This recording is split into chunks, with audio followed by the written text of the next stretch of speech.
Hey everyone, this is Heidi from My Reading Life, and I'm here today to do a brief BookTube prize reaction video.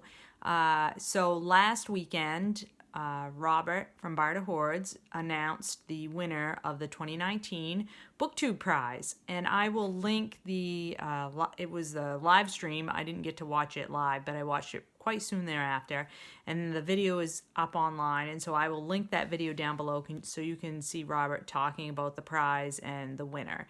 As you all know, I've been participating in judging the BookTube prize throughout this past year. I didn't read in every round, but I read in, I think, 3 out of the 4 rounds, and I did participate in judging the final round.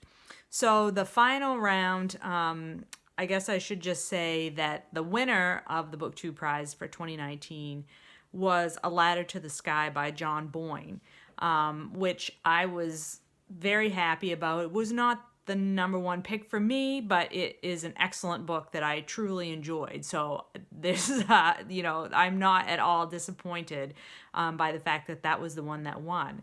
So I thought I would just briefly give you the rundown of how I ranked the last 6 books in the final round, and then just talk briefly about what's upcoming for next year with the prize in 2020.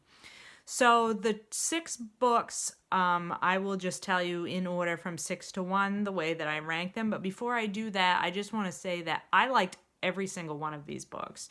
When I went into the final round, there was only one book that I had not yet read, and that was Happiness by Aminata Forner. And so I was very happy with all 6 books that made it into that final round.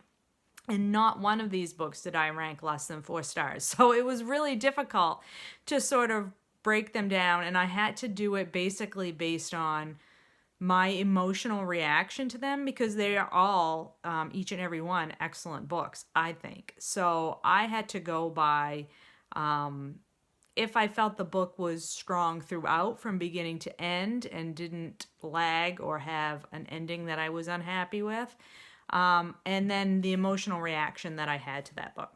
So here's my rankings, and I'm going to be looking down because I'm looking at my notes.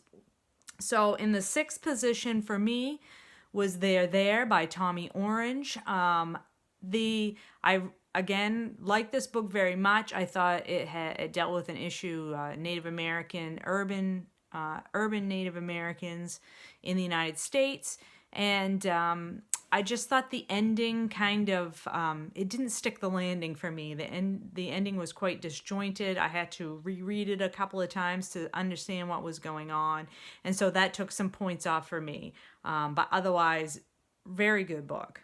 And then in the 5th position, I ranked Silence of the Girls by Pat Barker. That was a surprise book for me because I ended up liking it much more than I had anticipated that I would do so, because it was, myth retellings aren't really my thing, but I just thought it was a great story that kept me interested throughout. I really enjoyed the time that I spent with that book. I didn't think it broke any new ground, but I thought it was a fun read.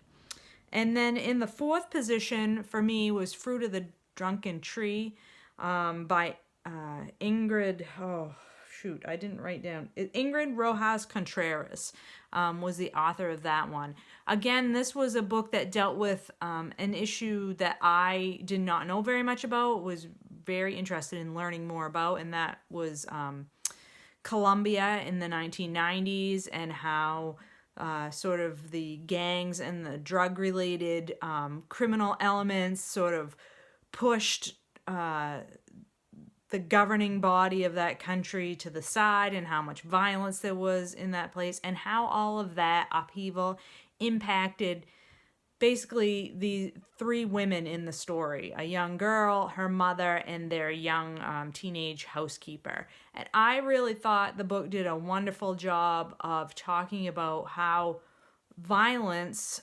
community-wide violence or countrywide violence, impacts the day-to-day lives of women, and how that makes the relationships that women have, how women have to make choices based on external things like community violence, in a way that I don't think men have to do in the same way. So I really like that book as well, and that was in my 4th position. So now for my top three, and these are the three books that I voted to have go on to be considered for the number one position. So in the third spot for me was A Ladder to the Sky by John Boyne. This is another book that really surprised me by how much I enjoyed it. I thought that it was a surprising book. It took a lot of, it went to places I didn't expect it to, and I was impressed by how much the author got me to care about a person that was a complete and utter ass. He was such a jerk, and I cared about what was happening with him and wanted to know more about his story. So it was a really great book. And then in the second position, I put Happiness by Aminata Forna. And I loved the themes in this book of immigration and nature in urban environments, and a woman who's, struggling with the fact that, she is into her career more than she was into her family.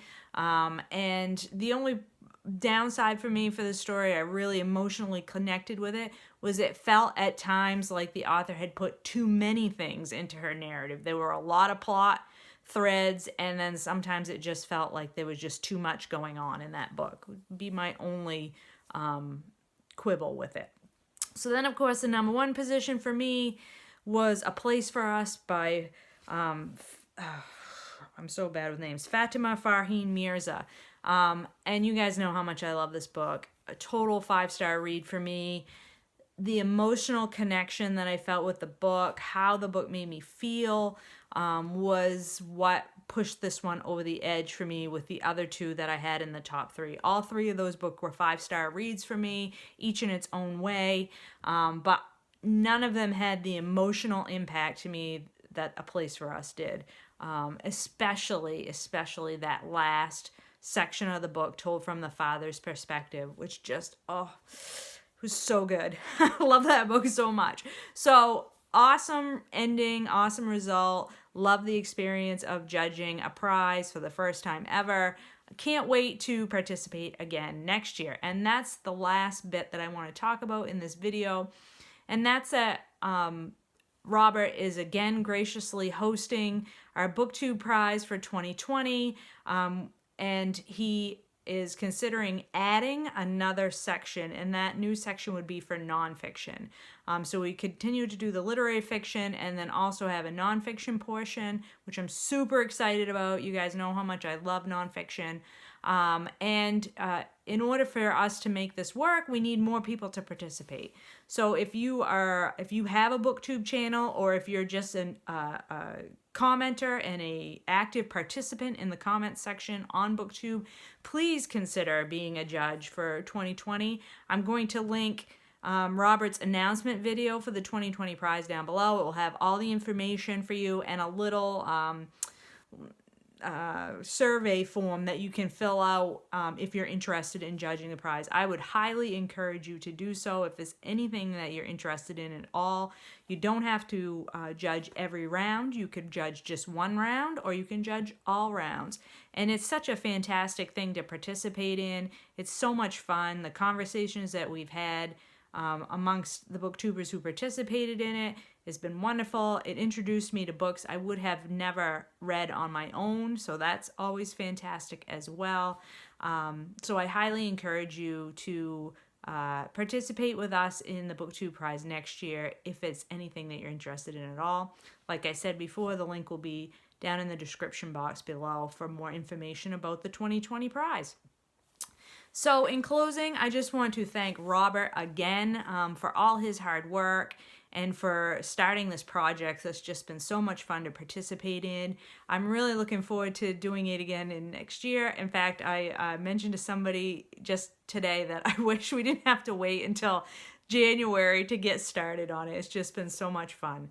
I hope you guys are all doing well, and I'll talk to you later.